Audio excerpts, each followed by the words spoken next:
Ang ating Panginoong Diyos mapagmalasakit eh. Hindi pumapayag ang Panginoong Diyos sa kawan niya ay mayroong nawawala. Ako mismo anya ang hahanap sa aking kawan. Sa makatwid, ganyan ang dapat sa atin. Sapagkat tayo ay itinuturing din ng ating Panginoong Diyos na pastol sa kawan. Kaya kung papaanong ang pastol, hinahanap yung kawan, pagka ito ay nawala, pagka sila nangalat, yun din ang dapat natin gawin. Hanapin din natin sila.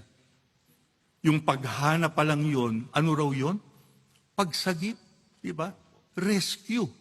Lalo na ngayon, higit sa lahat ng panahon. Dapat natin gawin yun. Kasi hindi lang kakaunti ang iglesia ngayon. Ano na tayo mga kapatid? Napakarami na natin. Kaya nga mabuti at maraming naitatalagang mga ministro, mga manggagawa sa loob ng iglesia. Kinakailangan lang yung uri ng pagmamalasakit ng Diyos sa kanyang kawan, yun din ang makita sa atin.